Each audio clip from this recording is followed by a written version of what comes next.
Hey, what's going on, guys? Welcome to the Jackson Gage Collective. My name is Jackson Gage, and this is my podcast. Some say it's the most intriguing podcast in the world. Today, I have a guest on who he was on 2 weeks ago, and he's a good friend of mine. You know, through this path of life, he's become a brother. You know, I consider him family, and, you know, the reoccurring theme in our lives and in our friendship is the path of the higher man. And he will definitely be a regular on this show because we share a similar path in life. And I believe that through our struggles and through, you know, our ups and downs and through the things that we've learned, we converse about those things on a daily basis anyway. So I figured we can just share those things with you. And maybe you can take, you know, something out of it that you can implement into your life, or maybe you can just hang out with us because you want to hang out with some men who are working on themselves constantly. You know, it's a spiritual path, and whatever you believe in as far as God, that's your personal choice, you know, but it's all the same light. It's all the same light. We're all one. You know, you can call it whatever you want, but we're all on the same journey together. And, you know, it has many different names, but it's one light, and you know, we share it. So thank you for joining us. Thank you for jumping into this conversation with us and spending some time with us. I appreciate it. You know, I would appreciate it if you could, you know, follow us on Spotify, leave a review. If you follow on iTunes, leave a rating and review. It's much appreciated. Reviews are what get us out to more people. That's how we grow this show, if you leave reviews. So if you can take 5 minutes out of your day, I would really appreciate it. We also have a YouTube channel. It's under Jackson Gage. You can go check that out. There's short clips from the show, and I'll also have the full length episodes on that channel. Yeah, so anyhow, I appreciate it. Follow me on Instagram at The Increased Life as well. Hit me up if you have any questions, and you can also go on Spotify and leave a 1 minute. If you go to the episode, I think you go to the episode, there's a little link to leave a voice message. You can leave a voice message if you want to comment on something, if you have a question, whatever it is, and I can play that back in an episode, and we can answer your question or whatever that may be. So, on to the show here. I just want to welcome my good friend, my brother. He's you know, he's on the path. He's a spiritual dude. He lives out in Maui, and we get really deep into plant medicine and the effects that it has on your life, and the positive effects that it can have on your life if you utilize it correctly in this episode. So this is kind of like a shaman episode, man, medicine man type episode. So if you've been wondering about plant medicine, you want to get into plant medicine, if you want to use it as a form of therapy, you know, if you want to use it to elevate your life, you know, this is a good episode to listen to. Now, let me preface, I'm not a doctor. I'm not telling you to go use any plant medicines. I'm not telling you that this is going to fix your depression. I'm not telling you any of that. You got to do your own research. You know, I'm just telling you, you know, and I'm sharing what myself and my guest have utilized to help us spiritually on this path of life, you know, as we move through space on this fucking spinning rock. So, again, I want to welcome my good friend, magnificent Myriam Webster, aka Stephan Bell, aka Ruben Love, aka at Soul Brother Rhythm, aka the Higher Man, aka I don't know any more of his fucking AKAs, but I was trying to freestyle some more AKAs, but I should have wrote them down because there's I think he has 17 AKAs right now. So I'll write them down for the next one. But my favorite right now is Myriam Webster. I like that one. I like that. So if you see him, it's Myriam. So Stephan Bell, welcome to the show, man. Let's get into it, my friend. I appreciate you being here, and I appreciate you guys listening. So take care, and welcome to the show, magnificent Myriam Webster. Magnificent Myriam Webster is on the show for the second time in 5 weeks. How's it going? Can you hear me? I can hear you loud and clear, brother. How about you? Yeah, it's going good, man. There we go. Yeah. Everything's going well. Had a good day today. And, yeah, man, just looking forward to having a little conversation, man. Yeah, man. Second time in 5 weeks, you know. This will be, this will be a new routine right here. Yep. I'm totally down for it, man. I want the listeners to get to know you, man. You know, you come on here as often as you want. So, you had mentioned something earlier I was going to ask you about before I forget, and we could get into this topic because it's a good topic that we both have talked about many times. You said that you saw a clip of Joe Rogan talking about the dark places that you go when you smoke weed. And I don't know if you said he was talking to Pink Floyd or that's when he was talking to Anthony Kiedis from Red Hot Chili Peppers recently. I don't know who he was talking to. No, Pink Floyd. Pink Floyd. I saw the Red Hot Chili Pepper one too, but yeah, it was Pink Floyd. And what did he say? Yeah, man. He was interviewing Pink Floyd, and I remember Pink Floyd was saying that during their career, they only smoked weed probably just for 1 year out of the entirety of their career, and the reason why they stopped was because of the anxiety, how in their head they would be when they would get high. And then Joe Rogan said, I love it. He's like, I love going to those dark places. I love that anxiety. That he learns a lot about himself in those moments. And, something that me and you've talked about a lot, and it's something that I've heard other people talk about a lot too.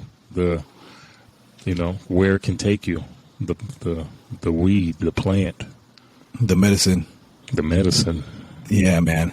It's a powerful one. And for some reason, what I've noticed is it doesn't affect everybody that way. Not everybody, and maybe those people don't have demons to deal with. I mean, I think everybody has a little bit of demons, but I've always tried to figure it out when I'm like, fuck, why does it affect me this way and not my buddy over there who's just smoking up a fucking storm and he's asking me if I'm okay. You okay, man? You all right over there? You okay? You ever been in that situation? You good, man? And I'm thinking to myself, nah, I'm not fucking good. I am not fucking good. I shouldn't have smoked that, Exactly. It's like, I got to go take a walk. Yeah. I'm sorry. I need to just chuck the deuce and roll out. It's wild, man. I was thinking about that the other day too, man. There's people that'll smoke weed and they just get happy, laugh, not a care in the world. And then you get some other cats, they smoke weed and it's like, you start wrestling with your inner monsters and inner demons. Some people, they smoke. I've had phases, man. Maybe you can relate to this too. I remember times when I would smoke and, just be like silly and goofy, right? When you were a kid, smoke. I don't want to say kid like I was smoking at 13 and shit. I was be like, God damn, dog. But, back in 17, 18, smoking, we would smoke freestyle, just kicking and laugh. That was it. Then after the Army, I would smoke and I would want to go for a run. It would make me want to do shit. I would smoke and be like, man, I want to go run. I want to organize. I want to, Then after that, I would smoke and then I would want to be creative. I would want to write, whether it was lyrics, poems, stories, want to read a philosophy. And then it started getting to the point where I would smoke and then I would start analyzing my life, become very introspective and look at my entire life. And it's funny, as I'm talking about that, it's like I'm also mentioning the growth and the maturity of our minds, right? When you're young, you're kind of playful. Then you get in your early 20s and you're trying to conquer the world, so you're trying to strengthen yourself. After that, it's like, I don't want to just conquer the world and strengthen myself. I want to explore my creative side, So then your early 30s, maybe you're in late 20s, you're stepping into being creative. And then later on, you really start contemplating life and mortality and existence, Yeah. And that's how that shit's been with me. Yeah, that sounds like, I can relate with the, when I first started smoking, man, that was when I first started smoking, like around 17 probably. Yeah. And I would go over my buddy's house and shout out Rabani Willis. Maybe I shouldn't shout him out. Yeah, I should. He didn't smoke anymore, but he used to smoke like a motherfucker, Yeah, like a chimney, huh? Yeah, and a bunch of us from my high school would go over to his house, on the weekend because he had the house to himself at a young age, And so we would go over there and watch football. We would play Madden and get high. And I remember just fucking dying, just spending the whole night just laughing my ass off, man. You know, at the same time, we were smoking shitty weed at that time, because to be honest, I remember also being 17 and maybe 18, and I got my hands on, I worked at this movie theater, and it was in Clovis. If you're from Fresno, you know where Clovis is. It's more of the fucking upper middle class area, where less crime up there and shit, So there was a kid there who was selling weed, but his weed was different than any weed I'd ever fucking seen before, Big fucking bright green, fucking stinky ass, sticky fucking nuggets, And I got my hand on one of those, bro, and I was at my house, and I smoked a bowl of it, and it just sent me into fucking oblivion, man. Like that was the first time I sat there. I had a mirror in my room, and it was the first time that I had like a fucking major ego check. That was like a spiritual. I remember being like realizing what my ego was at that time, because I was writing poetry and shit a lot right at that age. And I remember crying. Like, it was such a powerful thing. Like, damn, you're not as important as you think you are, motherfucker. Like, you need to treat people better. I started thinking about all the people in my life and how I've mistreated them and how I haven't been as kind as I could be. And I remember just fucking crying and shit, and I couldn't get out of it. It was one of those dark ones, but it was medicine, man. To be 18 and to smoke this plant and to be able to connect with your ego, that plant is a powerful motherfucker, man. It is. So, and then it's just been on and off. Sometimes I smoke it and I'm just fucking having a great day, and sometimes I smoke it and I go inside, man, go inside myself, and that's when the medicine is at work, So, yeah, man, and we talk about that a lot for the listener. Me and Stephan talk about that outside of this as well a lot, because we both have that deal where sometimes the weed brings us, into that deep introspective mode, where a lot of people, and I'm sure you've come across these people too, who say, I don't smoke weed because it gave me anxiety one time. The one time I smoked it, it made me paranoid and got me all fucking anxious. And I always tell them, well, you got to try it again, because that was the medicine working in you. That was your demons being fucking exercised. You got to smoke it. Now, you got to work those demons. Like, go back inside. That was the medicine taking you inside yourself. Now you need to re-enter and face those things to get rid of the sickness, But, so yeah. And a lot of people say that I don't smoke because it makes me paranoid. So, and I used to kind of be, for a while, I was like that. And then I realized, man, fuck it. I got to face it. I got to face it now and then. So I don't know. How do you feel about that, man? About facing the demons, No, you brought up a good point, man. I think, like you said, I think for a lot of those people, when they smoke and they deal with that anxiety, it's something that they're facing. And we both have had moments in our life since we've known each other where we're, doing self-work, and we've both acknowledged, like, right now is not a good time to hit it. It's like, you know what? Not right now. I'm going to chill out. Like, I know I'm not in the right headspace yet, And we're cognizant of the fact that that's where it can take you. But at the same time, we're also acknowledging that we're going to get ourselves back to a space where we're able to enter that dungeon again. It's like, there's a dragon in there, and you know what you need to battle the dragon. If you're not equipped for the fight, it's like, hey, I'll come back when I got better armor. I'll come back when I refurbish my sword, And it's funny because there's a lot of people who, and I wonder now I'm curious, those same people that shy away from that initial hit, and they feel that anxiety, and they're like, no, I don't want to go there anymore. Do they avoid other things in their life that brings that anxiety up? Yes. Is that something that they're doing too? I wonder. It says a lot. No, that says a lot. I can think of a specific, I'm not going to say his name, but an acquaintance of mine who was telling me, and we kind of got into the conversation about it, and he battles with his weight, like majorly. And, when I see that, and that's not a put down at all, like nowadays you can't even say someone battles with their fucking weight, but hey, it's a fucking battle, and when I see that, someone battling with their weight, I know it's not as much as the diet and the exercise. It's the demons, man. It's the demons that need to be, it's the mental, they need to exercise that mental. And, I remember he told me, he was like, yeah, no, I don't fuck with, I smoked weed one time and it made me super like introspective, made me whatever, paranoid. I'm like, dude, it's very obvious that that's what you need to do. That's the medicine, man. That's what you need to work. You need that medicine to work out those demons, because we're always talking about, you want to lose weight, man, and you want to get healthy, but it's not going to come from you going on long walks, and it's not even going to come from your diet, man. You got to fix the inner first. You got to fix get rid of those demons, that sickness inside of you. Once you get rid of that, then the other shit will just fall into place. It'll fall into place. So, yeah, man, it's powerful medicine. But and like you said, it reminded me of, it's just like a UFC fighter, man. Like a champion gets offered a fight, and he on a last minute call or whatever, hey, you want to, whoever it is, hey, we got a fight next week.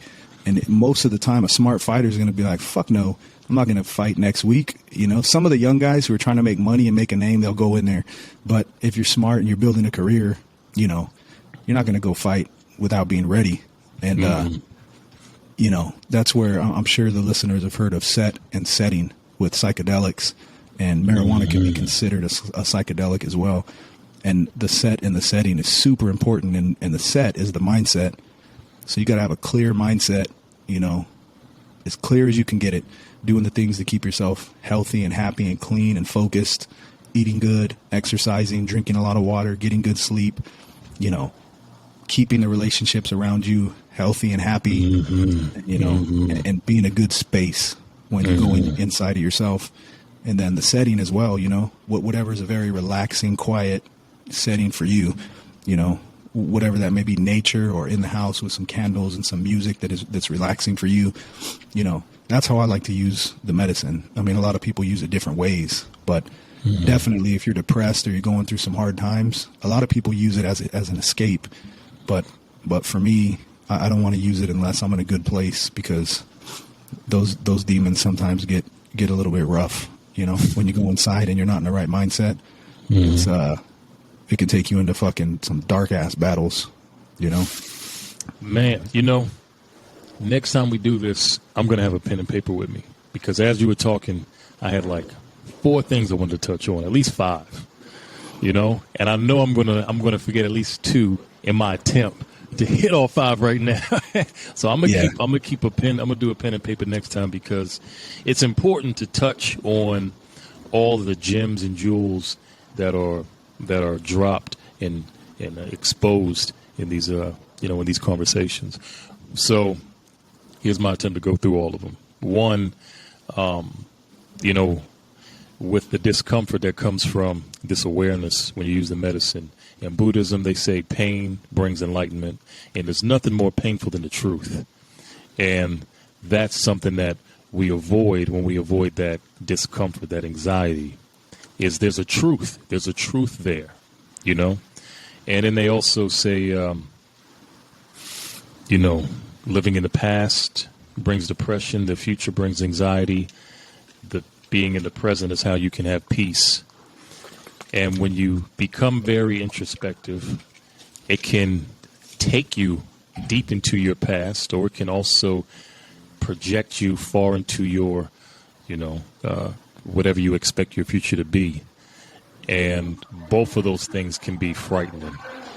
The past can reveal a lot of truths, and also your perspective of what you're going to be able to obtain in the future. One thing that's funny is sometimes we get overwhelmed by our power. And I think some people, they steer away from absolutely giving something their best effort because of that fear of failure, right? And even though you may have the ability to forego some kind of, journey that could lead you towards achieving a goal, a lot of people hesitate. They hesitate and stall and doubt themselves. They hesitate in stepping into their truth. They hesitate in stepping into their power. They doubt themselves, and that's all fear as well, and that's all anxiety. And there's a reason why you're doubting yourself.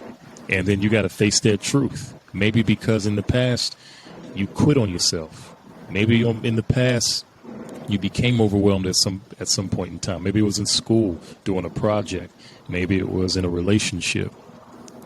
And then you're looking at, undergoing another task, and you're like, nah, right now's not a right time, or nah, it's not good for me. And it's like, no. Face that truth. And yeah, maybe you were a quitter. And maybe that's the truth you got to face. Maybe you were a quitter. All right, stop fucking quitting. Stop fucking quitting. And it's so true. And when you talk about, weight loss, and I was in fitness, and whether it was someone trying to lose weight, you got a lot of men trying to gain weight. It's popular right now for women to try to, put on weight in the legs and everything. And you got people dealing with body dysmorphia, and it's all mental. All of it's mental. And a lot of me being a fitness coach was trying to empower people's minds to believe that they could. Because in real talk, when it comes to fitness, it's all about the reps. All you got to do is show up and do the reps. It'll happen. But do you trust in the process? Can you trust in the process when in 1 month in, you still don't see what you want to see? Don't quit. Keep going. And it's tough for a lot of people, and maybe 1 month in, you don't see what you want to see. Well, maybe you were fucking up in that month. And you got to be honest with yourself. You weren't giving it your all. Maybe you were cheating on your diet.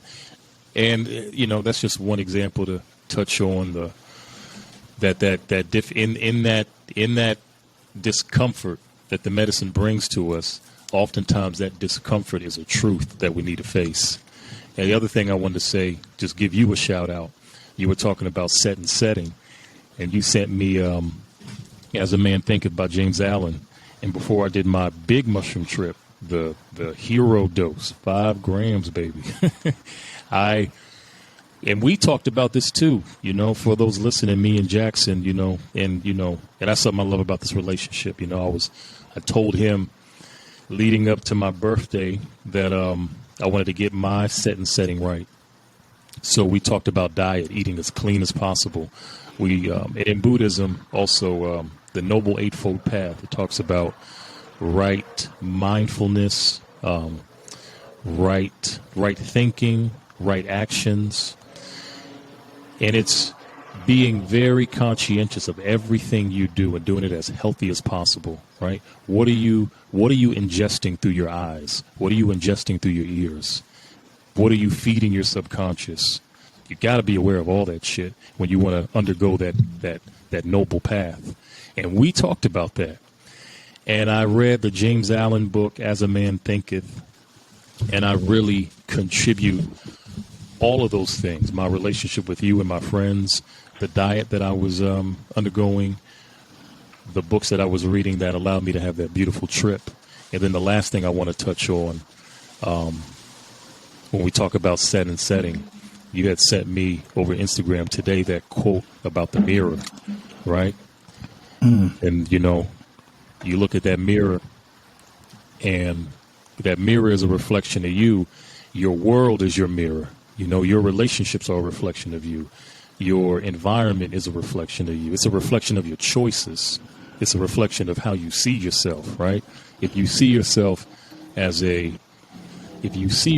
person on the higher path, then that means you're moving as a person that's on the higher path. That means you're going to be interacting with people as a person on the higher path. And if you don't see yourself, if you see yourself as a low vibrational being, you're going to find yourself in a low vibrational world, surrounded by low vibrational people and things, and having low vibrational thoughts. And that, to tie everything back into how the plant is a great revealer, sometimes you may hit that blunt, and then you look around, and you're like, man, what the fuck am I doing with my life, man? You're just looking around at who you're smoking with. You're in a fucking grimy ass little room. It smells like shit. Everybody's fucking overweight and just looks like shit. And fucking, you got a runaway teen in the corner and a fucking, I don't know, a fucking pedophile on the other corner, and you're like, what the fuck am I Jesus. doing? Where are you smoking weed, bro? It's not where I smoke weed. Smoking weed, It's bro. not where I smoke weed. You got to run away in one corner and a pedophile in the other, surrounded by fat people and shit. The fuck? Where are you smoking, bro? What's going on? You know? He's like, yo, what the fuck? I'm just trying to give the worst example possible. Just trying to give the worst example. I feel you, man. But that's the end of my little rant, though. But yeah, it's a great revealer, man. And sometimes you hit that shit and you look at yourself, and it's just that pain can be the motivation to change. If you can embrace that pain, embrace that discomfort, and be like, you know what, I don't like this. That can be your great motivator. You know? Yeah, so, yeah. It's a I kind of want to give a public service announcement to people who don't smoke or haven't smoked as to kind of what we're talking about with the medicine for someone who's never smoked. But I wanted to just read that quote that I sent you earlier, and it's from Neville Goddard, and it says, "Stop trying to change the world, since it is only the mirror. Man's attempt to change the world by force is as fruitless as breaking a mirror in the hope of changing his face. Leave the mirror and change your face. Leave the world alone and change your conceptions of yourself. The reflection then will be satisfactory." You know, when you change yourself, then what you see in the world will be of your liking, you know. And that's a super powerful concept that's kind of, you know, we could go into that shit really deep if we wanted to, and shit, maybe we will. But you sure that wasn't from Michael Jackson? I'm starting with the man. Yeah, you probably read Neville Goddard, I'm sure, man. You know, but yeah, man, the whole world starts with. I mean, speaking of the inner journey, right? Mm-hmm. Mm-hmm.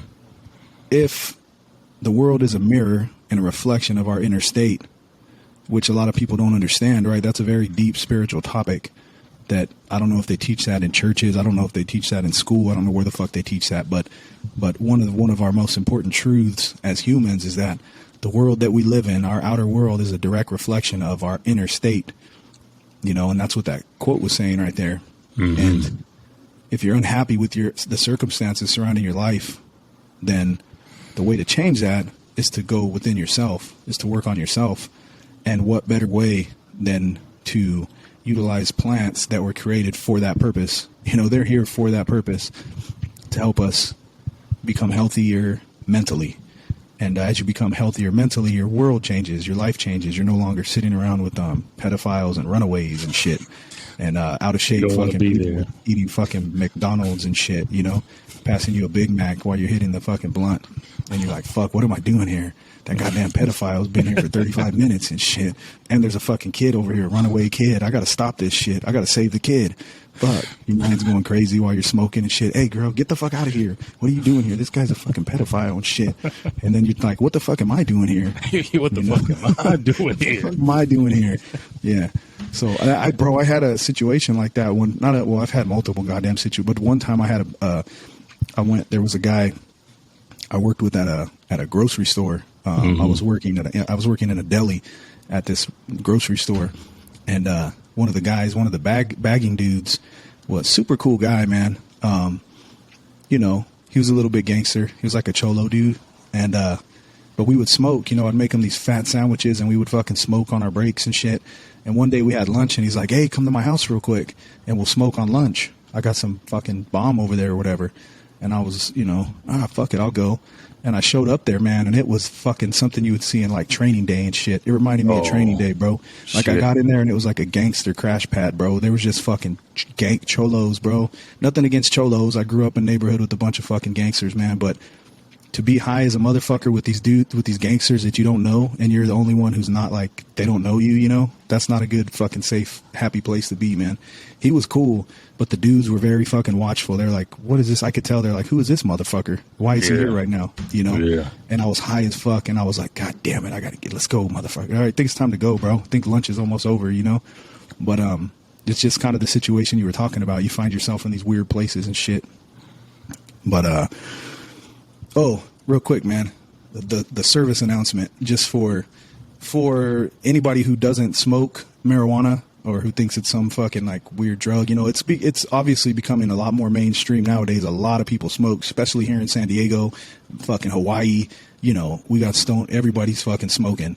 But those of you that don't smoke, or those of you who are scared because it's makes you paranoid, it's a medicine, man. You know, it's a medicine from the earth. That just like any other herb is a medicine. All herbs are medicines. You know, this is an herb that's a medicine for your soul and your spirit and your mind, and for your inner state.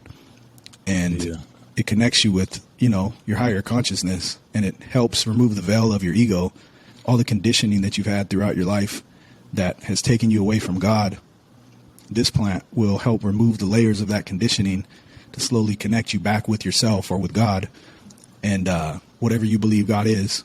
You know, it'll remove the veils.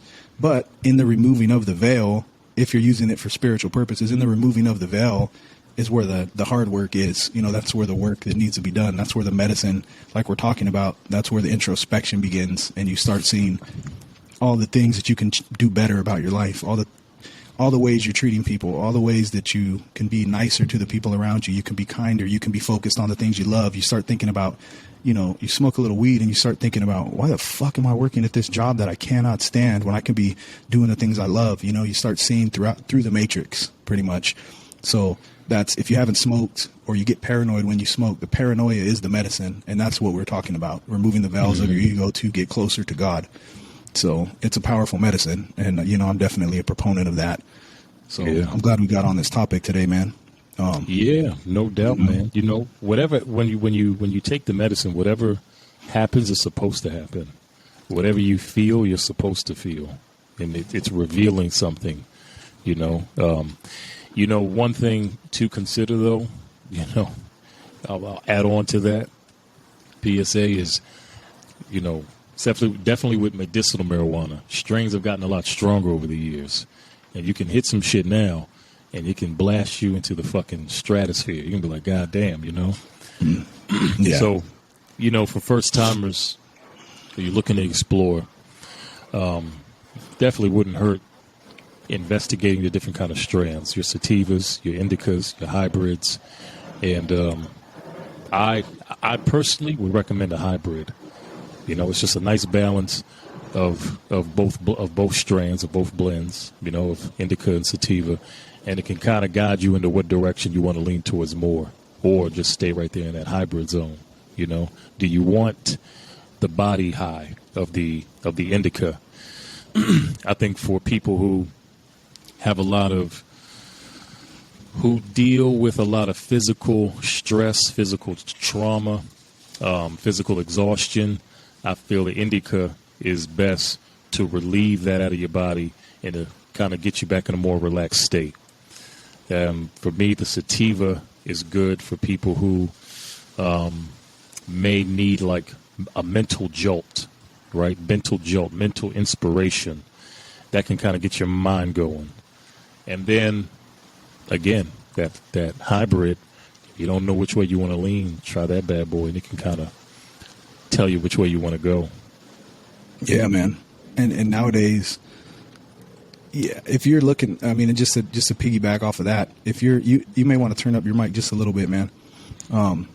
Nowadays, if you go into I don't know how it is out there, but fuck, in San Diego, every neighborhood has a really fucking nice dispensary, bro. Like, these things are turning into like Toys R Us, man. Like these big stores with just every kind of weed, every strain, you know. And you go in there and you just tell them I want some help with my sleep. I want some help with my appetite. I need some energy during the day.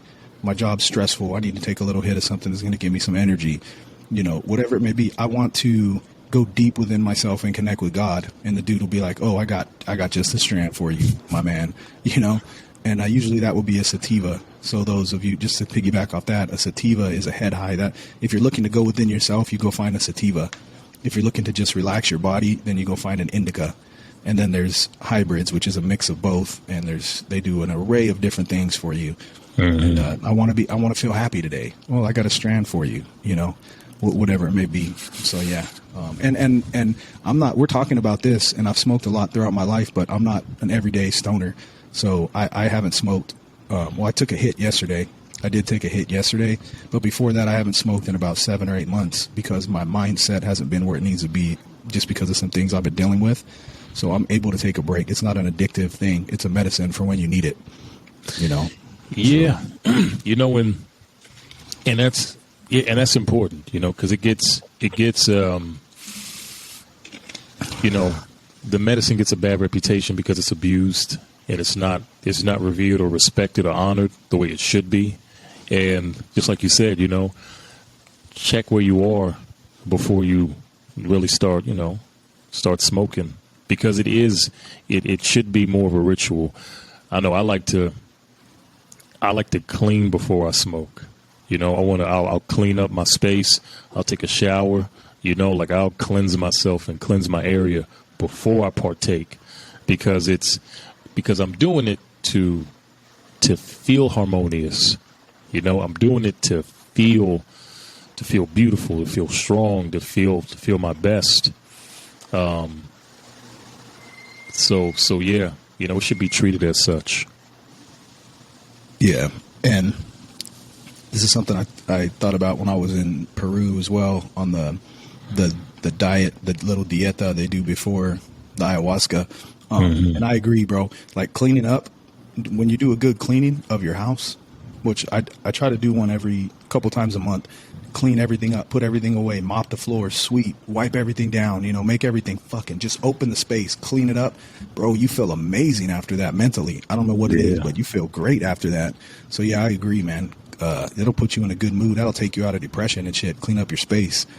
But yeah, I agree. As I've grown and matured, if I smoke, I want to definitely be in a clean space, a relaxed space, maybe have some candles on, or be out in nature. One or the other, man. It's got to be a very, very enticing, relaxing place to be.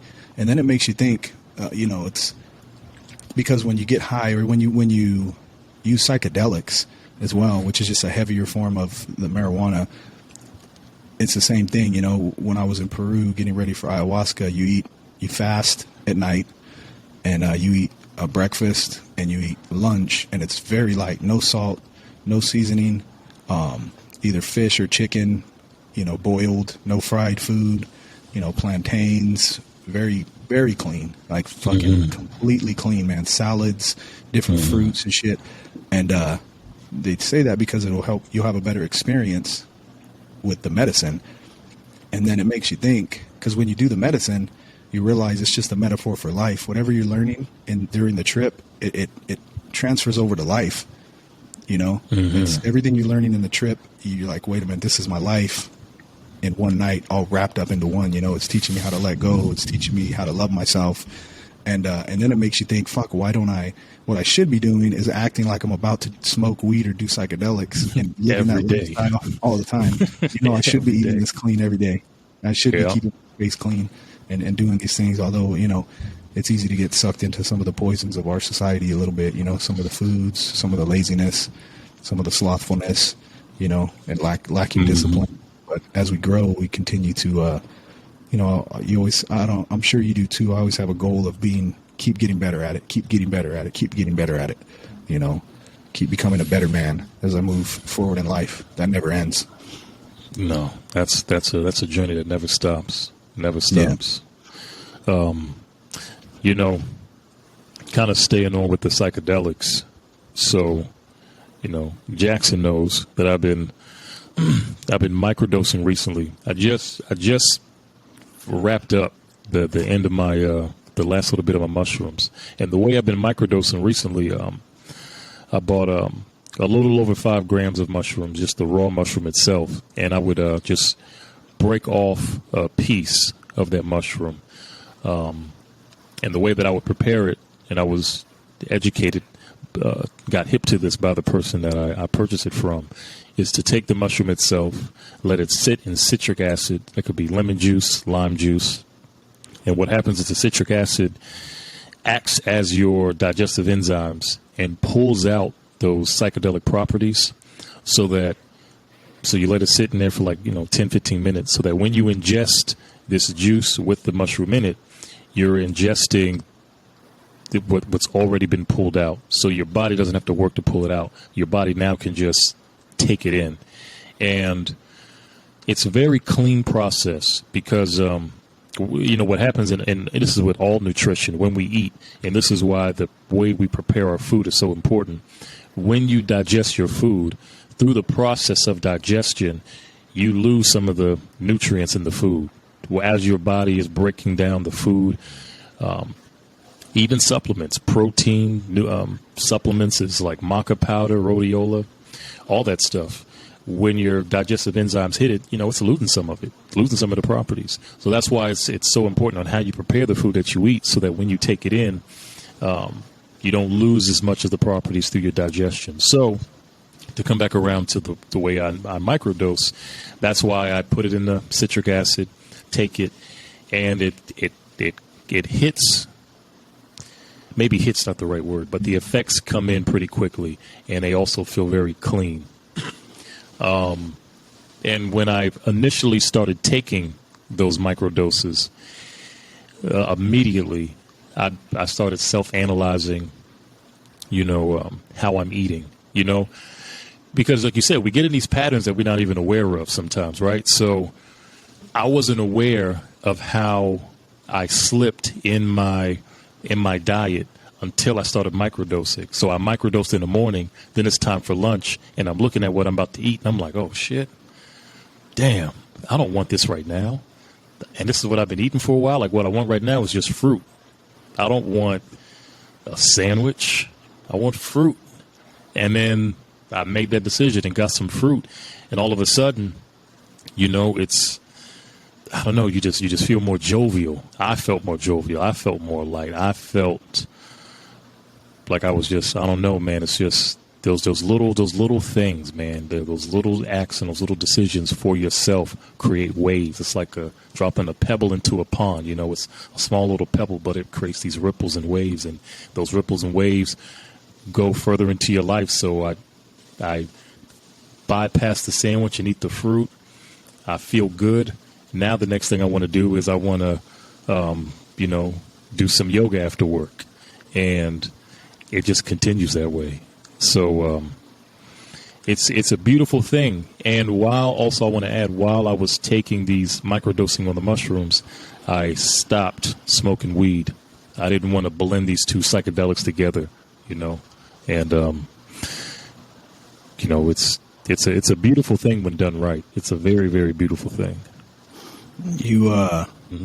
We had a bit of a technical difficulty there. So, you were talking about when you were microdosing, and I want to go more into that, but when you were microdosing, you were, little things you notice, like you have some food made and then you realize, man, I just want fruit. And that's funny that you say that, because I've experienced the same exact shit, on microdosing. The mushrooms go inside of you, and it's some type of fucking conscious teacher, man. Some type of conscious teacher, because all of a sudden, you want to eat good, you want to drink water, you don't want to eat so much. You look at the food you usually would eat, and you're like, fuck, I don't want to eat all that. I don't eat all that. And I remember the first time I did mushrooms with my brother. We went up in the mountains, and he had done a lot of mushrooms, and that's the first thing he told me was like, pick up some fruit on the way. He said, don't eat breakfast, just bring some fruit, because you're gonna want fruit, And that puts us back in touch with our soul, man, with our natural state of being, I think. And being authentic, right? All these processed foods, that's not authentic, Then we become inauthentic. You are what you eat. That's true. You eat a lot of processed food, you become a processed person. Yeah, it's true. You are what you eat, literally. That's literal as fuck. Yeah. I remember Rogan was talking about how some of these bears that they hunt to eat up in a certain part of Alaska or whatever, for a certain part of the year, they don't eat meat. They only eat blueberries. And when you cut them open and look at their muscles, it looks like the color of the blueberries almost, because they're becoming, the nutrients from the blueberries have, just filled their body with the color, whatever the fuck that, I forget the name of the coloring in the blueberry, but it's like a highly nutritious supplement or whatever you would call it. But yeah, man, you become what you eat. And what I was going to ask you was, because people listening are probably curious, what are some of the other, so you take the microdose and then what does it do for you, for your day? What does it do for you other than what you just explained? Yeah. So, well, one thing I'm going to preface this with this. So for those listening, I'm in Hawaii. Jackson's in California. This is our second one. And there may be a couple of technical difficulties along the way, in future episodes, but we'll get it smooth. We'll get it right. And then the other thing I want to say is, it's not just the mushrooms that I'm taking. I'm also taking a lot of supplements. But to get to your question, it's like what it does for me is it like inspires me to be my best. It inspires me to be more like kind to people. It inspires me to want to make the most out of every interaction. When I meet someone, I'm fully engaged. I'm inspired to make that moment memorable, no matter how short or how long it is. And I don't mean memorable by performing or trying to impress anybody. It's just being very present in the now and giving that person my undivided attention. And when I do that, I notice nuances in the conversations to pick up on, like today. So, I took some this morning, and this lady, stopped to compliment my cornrows, and we just had a full conversation about hair. And I told her about who did it for me, and I showed her a picture of my girlfriend, who also got braids from the same person that did my hair. And I gave the woman the contact for it so she can get hooked up. And she was just so grateful. And it may sound like a very small interaction, but so many times in our day, somebody may say something to us, and we just keep it short. Someone says, "Oh, hey, you look nice. Oh, thank you," and you keep walking. Hey, do you know where? Can you give me the directions to here? Oh, yeah, it's that way. Okay, thanks. All right, bye. But not too often do we stick around to have a true human interaction with somebody. And the mushroom inspires me to do this because when I really think about being present, it's being aware that we are all on this planet. Everyone that's alive right now is here right now, experiencing the now together. We're all experiencing this moment in time together. We're all in this together, literally. We're all in this journey together right now. For those listening, we're all alive right now at the same time. That means we're sharing this moment together. It's a very beautiful thing. And I love interacting with people that I'm sharing this moment with of life. And and the fact that I live here in Hawaii, it's a big international hub. So I encounter people from all over the world that I would never meet otherwise. And it's like, wow, who are you, person, that I'm also sharing this moment of time with? Who are you, person, that I'm sharing this life with? And how can I help you, or how can you help me? It inspires those feelings and thoughts. And for some people, this might not sound like a fucking paradigm shifting way of thinking. And for some people, they may hear this and start feeling anxiety because they have social anxiety. And for some men, this can be a big thing because we have egos. And you got to let that shit go to really experience what life is about. So that's like a small little way, the way it helps me move through my day. It inspires me to stop. It inspires me to, we talked about omens.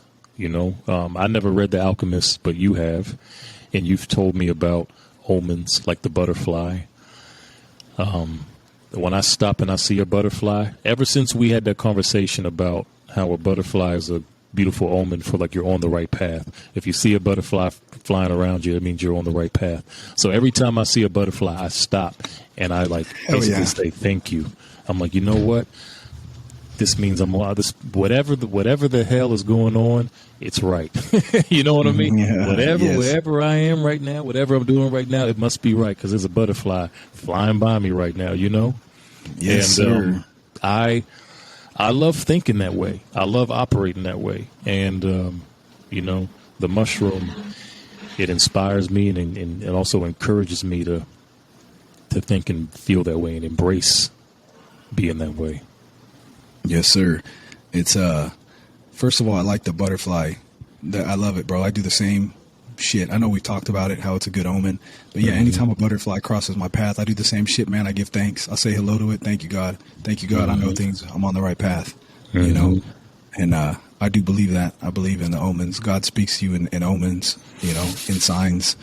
And we got to be able to see those signs. You know, we're so busy in our days, we can't talk to God. We can't see God talking to us because we're so busy with our lives. But the universe speaks to us, you know, in a lot of different ways. And sometimes, especially when you're connected with the microdosing or with mushrooms, you really can. That's when you can really communicate with all that there is, you know, with God, whatever you want to call it. I will share a little bit of my microdosing as well. To put it in perspective, one time I was microdosing and I went to train with Steve, who was on the last episode. He changed his name to McAvoy. It's one word. His new name is McAvoy. That's his middle name. He's going by it now. So check out that episode. McAvoy, I went to train jiu-jitsu with him and we rolled, which is sparring. And he was like, bro, why are you so relaxed? Like, what's going on? You seem like you don't care about shit. Like you're not as aggressive as you usually are, you know?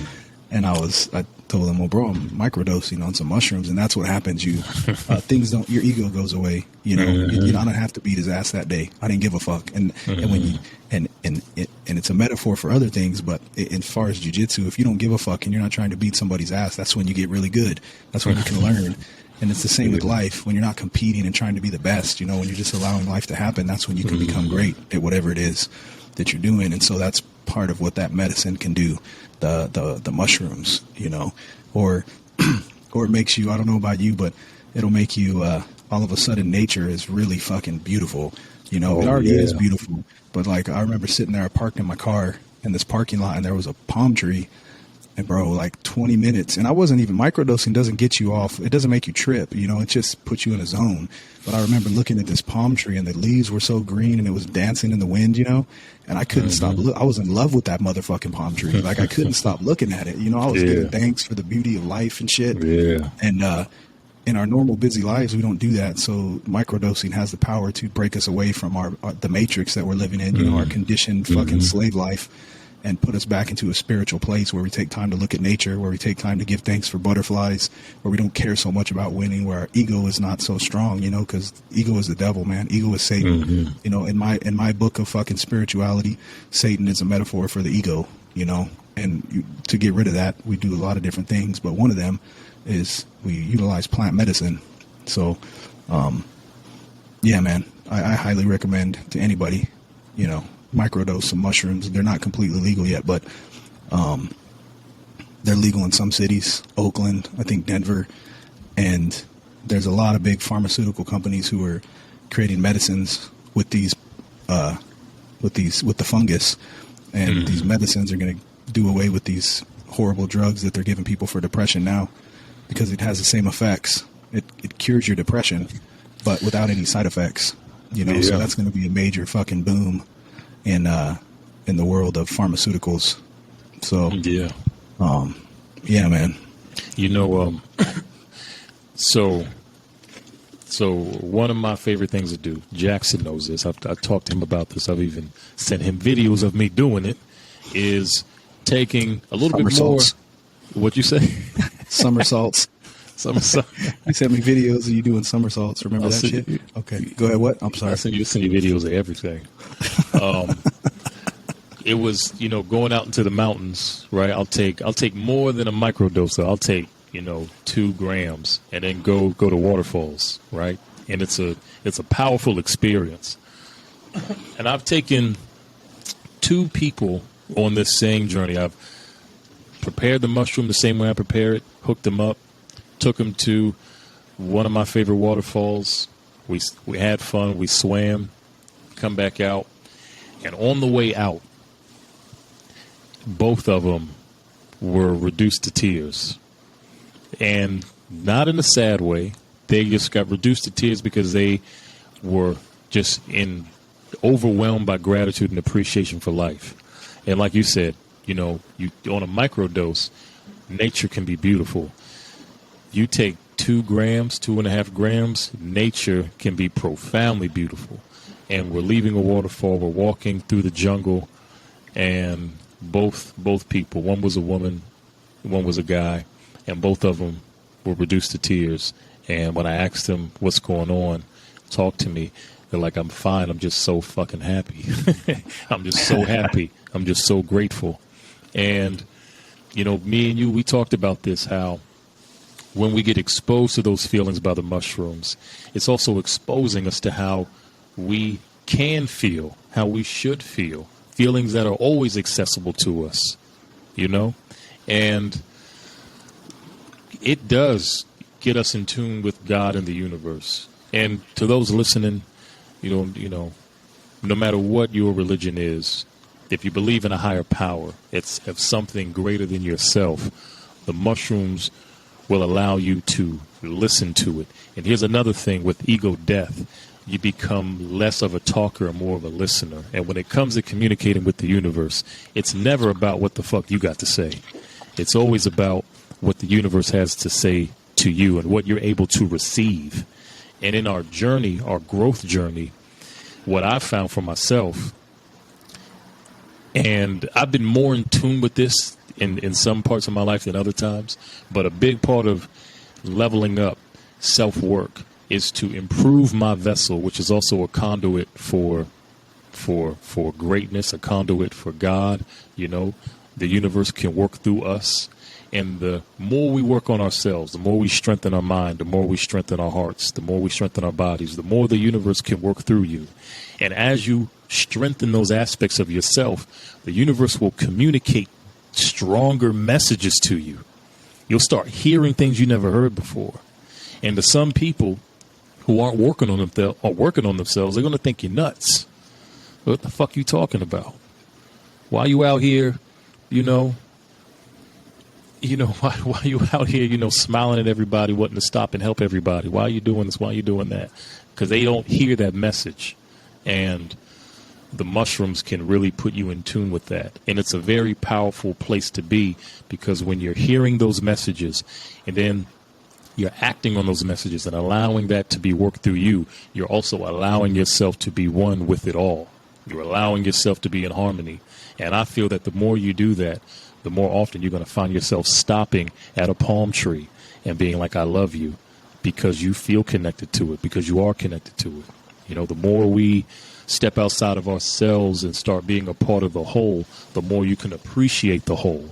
The more you can appreciate that butterfly and have immense gratitude for a butterfly flying past you. You have so much gratitude for it because you're a part of it all. And you know how, I've had moments where I literally have heard the universe talk to me and tell me that the greatest thing that I can do, I know I talked to you about this. I'm living on Maui now, but at one point I was living on Kauai. This is where me and Jackson met years ago. And I was on the beach by myself at night. I was in the military. I was a wildland firefighter. So there's this desire to serve within me. And a lot of people that transition out of, whether it's being a cop, army, firefighting, whatever it is, when you receive a great deal of gratification and a great deal of purpose from what you do, and then you leave that, especially when you leave it to better yourself, because a lot of those professions, it's almost as how they bait you into doing it. You get such a great sense of gratification to serve others that you'll put up with a lot of the trauma that you have to deal with. So at some point in time, we choose to leave to make a, just a better decision for ourselves.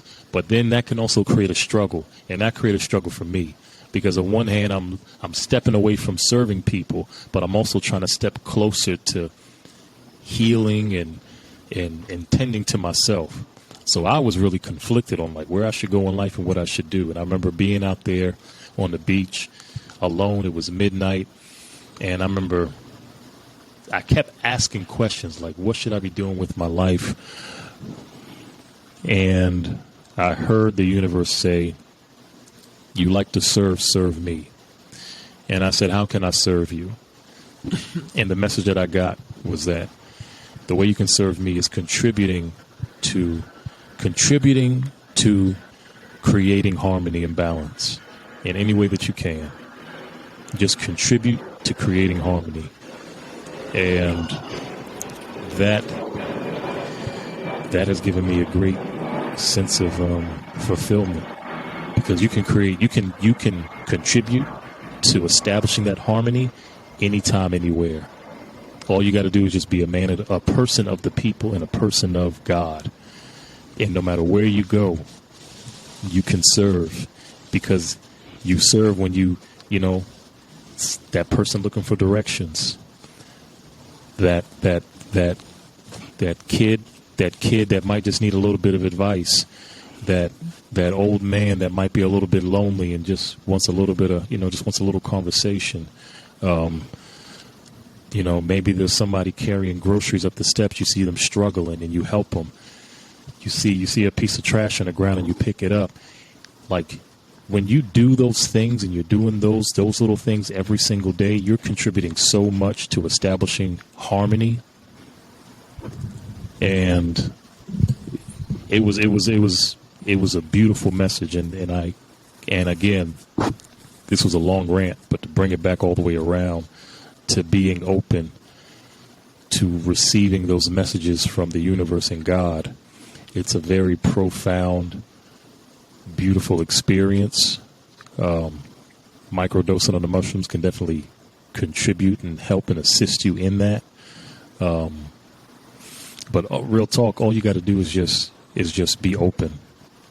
All you got to do is just be open. Yeah, man. Okay, there's a few things I want to touch on there. Let me drink this water. Do it. Touch on them. Touch on these nuts. So that's what that pedophile was saying. Hey, you want to touch on these nuts? I was like, don't do it. Don't do it.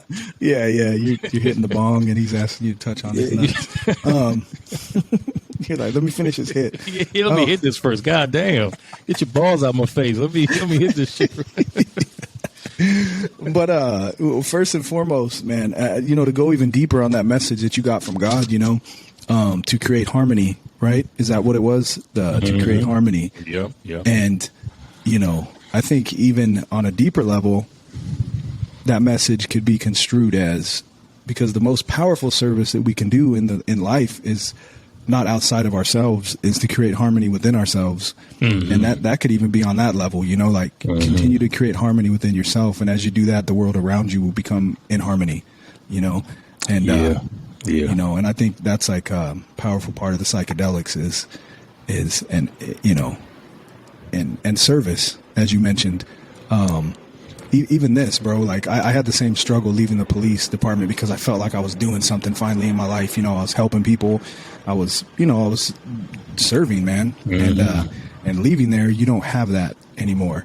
But there's a higher level of service beyond those type of serving. There's a higher level of service. And I believe that, like I said, the most powerful form of, because a lot of times people are like, okay, service, I want to go serve chili to homeless people, which is a good service, but the truest service, man, real service is, like I just talked about, is becoming in harmony with, getting yourself into harmony with God and sharing that harmony with the world in one form or another. You know, it's creation. When you become in harmony with God, God is the creator, all that there is. I was made in the image and the likeness of all that there is. I am a creator. You are a creator. So if we're in harmony with all that there is, we become powerful creators.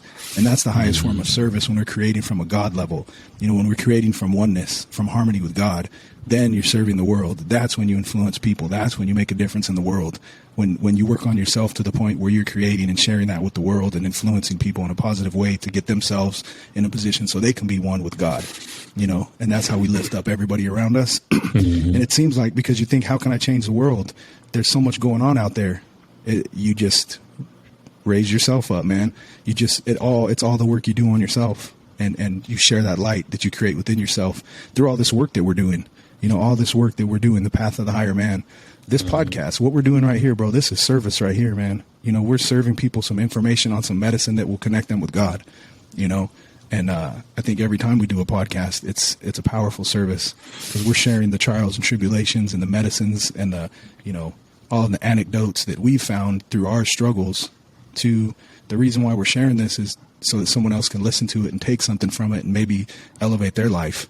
You know, and so I feel like we're doing the powerful service right now by working on ourselves and sharing it with the world. That's to me, that's the highest level of service that there is, man.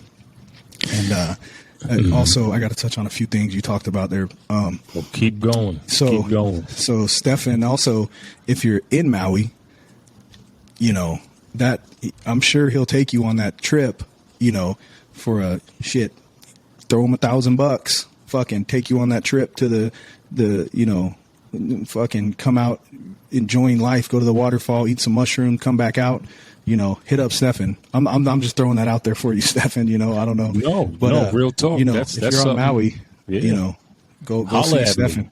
Holla at me. Soul Brother Rhythm. Holla at me. I'll put you on the Soul Brother Rhythm. Exactly. You know he knows the path. He's got the medicine. He'll take you out there, and you know, it's worth it. It's worth it, definitely. So if you're out there, hit him up, man. That's the medicine man of Maui, approved by the Jackson Gauge Collective, you know. So thanks for the shout out. Yeah, man. And then one other thing about nature, man, is I also remember one time I was on this trip, and the way it connects you with nature on a heavier dose is just, you can't explain it unless you've been there. And I think it's putting us into our natural state. It's almost like, sometimes I think that it could be, this is just a theory that I have, that these psychedelics are, you know, every living organism has some type of defense mechanism that it's adapted over the millennia in order to stay alive, right? Every single living organism, no matter what it is, the little brown bunny that started living in the snow, now he turns white during the snow. He wasn't always white, but the snow caused him to start turning white. You know, there's plants that defend themselves. Everything has some type of defense. Well, the earth is alive as well. The earth is a living organism. And what if, you know, and if you look at humans, we're killing the fucking earth that we live on. You know, you look at these big cities, it looks just like, you know, cement covering life. All life in that area is covered. There's smog, there's poison. You know, humans are slowly killing everything. What if the earth has created this defense mechanism for these things that are killing it, and when you ingest it, it makes you not want to kill it anymore, you know? And that's just a theory that I've thought of. I've come up with in my own while I'm using the medicine. But because I think the earth may be defending itself from us. Because when you take that, all of a sudden you love the earth. All of a sudden you are in love and grateful for the earth. I remember staring at some moss one time, and I was sitting there, and it was a big ass fucking like a redwood or something. And I was sitting there, and I couldn't believe the green of this moss. It was fucking beautiful. It was just moss growing on a tree, to where I became, and then I saw the sadness within the tree, and I'm crying, staring at the tree for fucking 45 minutes crying. And, you know, almost like I'm apologizing, like, damn, I see the soul in these trees. They look like an army of warriors who have been through a lot, and I can feel their sadness, you know? And, but I was staring at the moss, and it was just, your senses are so high, you know, to where it feels like where your senses used to be. Like maybe human senses used to be there, and we've diminished them over time with all of our technology and shit.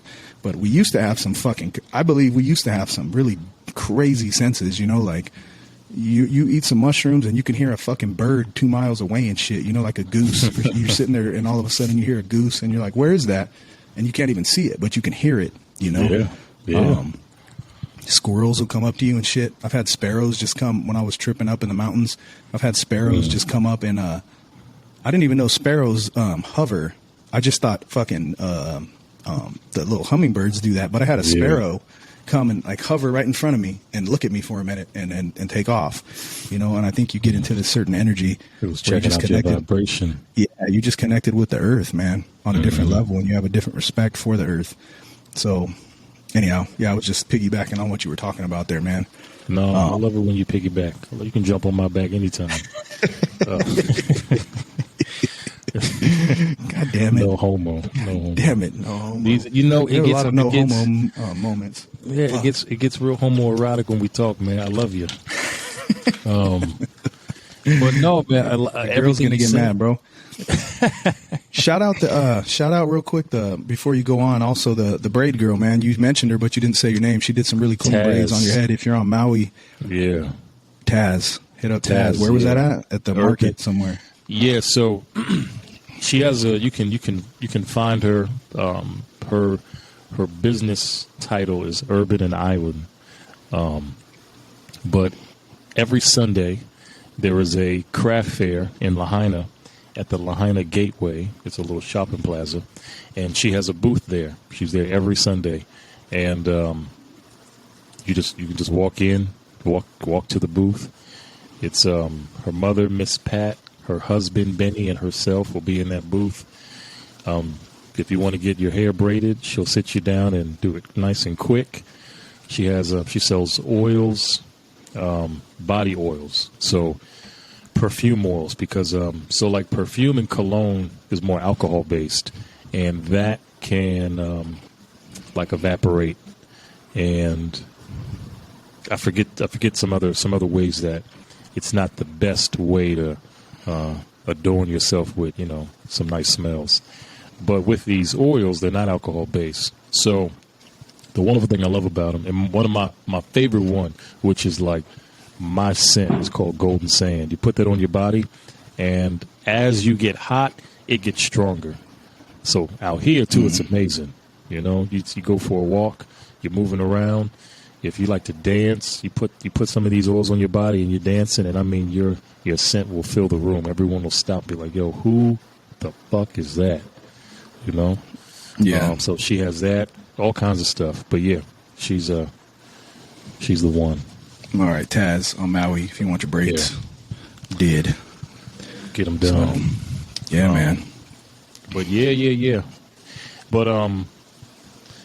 But yeah, man. No. I love everything that you're saying, man. And one of the things I love about these conversations is that when we do piggyback on one another, we expand one another's like thoughts and ideas and dialogue. And there's a couple of times during this time we've been talking where you've expanded upon what I was saying, you know, and I appreciate that, because going within is definitely doing the self work is definitely the best way you can assist, right? Rather than everyone trying to change the world, if everyone stopped and just worked on themselves, there would be no need to change the world. If everyone stopped and worked on themselves, there would be no need to try to work or help another person, you know, because everyone's just doing the work. And then when you talk about, you know, the earth creating the mushrooms, you know, I've heard someone else say the mushrooms are the ones that kind of created life on the earth, right? So you have the earth itself, which is this celestial body floating in space, but the life that exists on this celestial body floating in space first started off as fungi, and everything has come from the fungus. And I do believe that we are, like, I view humans, I think humans were meant to be the white blood cells of this entity that we're living on, Gaia. I think we were meant to be the white blood cells. I don't think it's a coincidence that we have the abilities, and as we are as NASA is right now, testing a program to see if they can deflect a life-ending asteroid. So they did a test recently. I didn't follow up to see the results of it. But here we are now, which is amazing. So fucking fascinating that a life form that has evolved on this planet, now has the capabilities of possibly deflecting asteroids that have come from another part of the galaxy, another part of the universe. It's insane. But I don't think it's not a coincidence. It's not a coincidence. And like you said, everything has a defense mechanism. Everything. And what if we were designed to be Earth's defense mechanism against things that could possibly end its existence? The same way we cannot fight off the viruses and the bacteria that invade our bodies, we can't fight those things off that can end us. We depend on our immune system. What if we are meant to be the immune system for this planet?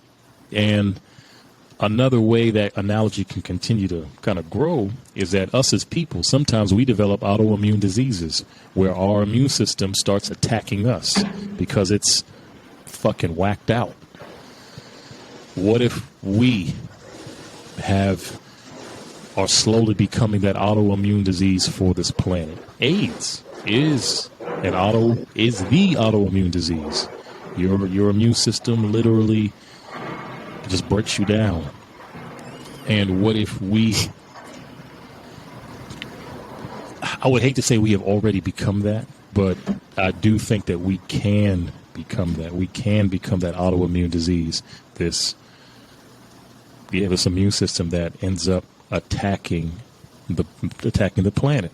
You know, you look at cancer cells. You know, cancer isn't a foreign body that somehow gets into you. Cancer starts off as a cell that was already in the body that mutates and then goes rampant. We can become cancerous, and the mushrooms definitely are a way to keep you in tune with how you are supposed to be on this planet, what role you are supposed to play. And then when we all get in tune to the roles we're supposed to play, then we can truly see what this movie's supposed to be. Well, I don't think we even have an idea what this movie's supposed to look like. One more thing I'll add is I've also heard, come across articles and some video essays that talk about how our technology, we're advancing technologically in a way that is too fast for our brains to keep up. And I believe we see it because look at if you were around before cell phones were invented, you had to keep a mental Rolodex in your head. You had at least, 15 numbers? Oh, yeah. Right? At least. Yeah, probably more. Yeah. Like how many can we rattle off now? Not too many. Before Google Maps, I paid attention to every street. Now, I don't pay attention that much. I just put my phone up, I plug in where I need to go, and I just follow. And there's so many things that have been invented. Through their convenience, they also strip us of what makes us human. We're using things that can compensate for our own abilities for the sake of convenience, but then that's just relinquishing your power. And I think we're doing that with a lot, with Google. There was a point in time when you wanted to find something out, you had to go to a library or you had to go talk to your elders. And we don't even do that no more. I know when I was trying to figure things out, I would talk to my elders, my grandfather, teachers, people that just been around a little bit longer than me. Hey, do you know about this? And if they didn't know, you go to the library, you pick up a book, and then in the book, you can't, you can go into the index, and maybe the index can tell you what chapter to go to, but it's still going to require you to read. It's still going to require you to learn more than what you initially came in to learn, because you got to read until you find out what the fuck you're looking for. And through that, we end up And that's how life is. When you move through life, through the journey of trying to accomplish a goal, before you accomplish that goal, you have to accomplish a lot of other goals. Nowadays, you can bypass so much shit. You can just go from A to B in a lot of ways. And this convenience is stripping us of what it means to be human. And I think we're slowly losing sight of what it truly means to be human. Yeah, we're getting into this is a. We'll continue as I want to keep going, but this is a conversation we can do a whole fucking episode on too, man. So we should do that. Fuck yeah. But fuck, I forgot the Tesla guy's name off the top. What's his name? Nikola Tesla. No. Michael. No. Elon Musk. Elon Musk was saying that, he was saying that we're pretty much we're gonna blend with artificial intelligence and we're gonna become cyborgs, and we pretty much already are. Like he made a good point. He was like, look at this. The only thing that's making us not a cyborg is this phone isn't enmeshed in our body yet, but they're working on that. As soon as they do that, we're cyborgs. We're taking our humanity away. And is it for the good or is it for the bad? Is it better that way or is it not better that way? That's the question. I don't think so. But if we're the white blood cells, then that's how we're going to save the race and the fucking humans, and who knows? Because it's just that's a deep question, man, because, it's in the big scheme of things, everything is moving in the way that it should move, right? We're these creatures, and maybe this is us. Joe Rogan has a good theory on that, where he talks about how maybe humans are just like a caterpillar, and we're just doing all this shit and creating all this shit, and a caterpillar doesn't know when it's becoming a butterfly. It's just creating and creating this cocoon.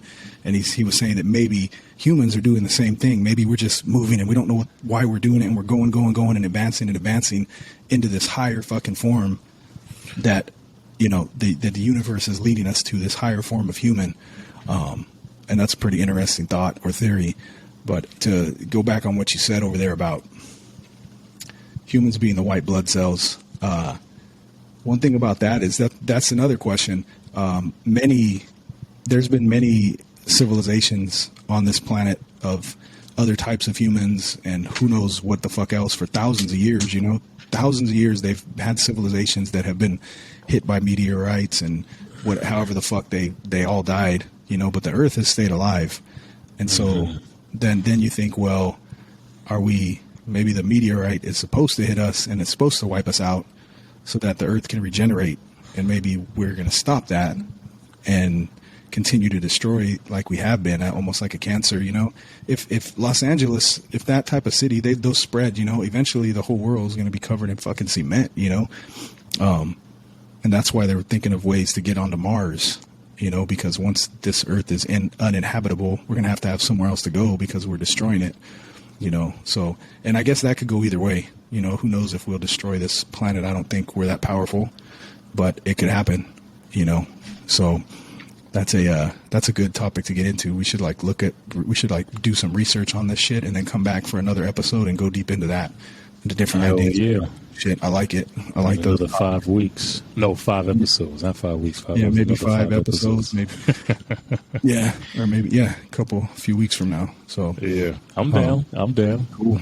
Shit, man. I think that was that was a very, very powerful episode, man. That was a good talk. I appreciate you coming on here. We got an hour and a half of a lot of value. Like there's a shit ton of clips we're gonna get out of that we can share with people, man. Because we were right in alignment on that one. That was a good one, man. You were right, man. Just go with this. Let the universe just fucking take us, huh? Yep. It worked, right? And then piggyback on each other, jump on each other's backs every once in a while. Yeah, Stephan had hit me up before and was like, hey, what direction do you want to take with this? And my first thought was, we'll just let the universe direct us. And that was a thought we went going into this, and that's what happened. It was a great episode. So thank 100. You for coming on here, brother. I appreciate you, man. I appreciate you, man, and I love you, man, for real, man. Love you too, bro. Thank you for creating this, and just thank you for creating this and doing this.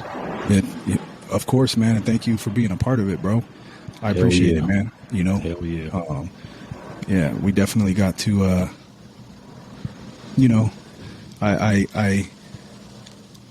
I'm grateful that I get to share you and your thoughts with the world, man, through this. So let's keep it going. And let's keep the inner work going, man. That's where it's at, you know. Fuck That's yeah. Yep. So, you can follow Stephan at Soul Brother Rhythm. Make sure you hit him up at Soul Brother Rhythm on Instagram. Hit him up. Again, if you're on Maui, you know, he can take you on that hike. And I think that would be dope. So anytime you go there, hit up Stephan. And, you know, make sure you follow us on Spotify. Leave us a rating and review, whether it's Spotify, iTunes. Just go and leave your however many stars you want to leave. I'm saying leave 5, you know, but you can leave however many you want. Leave a review. Share this with somebody. We also have YouTube clips. The name of the channel is Jackson Gage. So make sure you check it out. I appreciate you listening. I appreciate you taking the time, especially if you got this far. We appreciate it. Share it with somebody who can use it. And, yeah, peace and blessings to everybody. We don't just talk about it. We live it. Jackson Gage Collective. Peace. Peace. Mic drop. Boom. Mic drop. Hang around for a minute, Stephan. No doubt.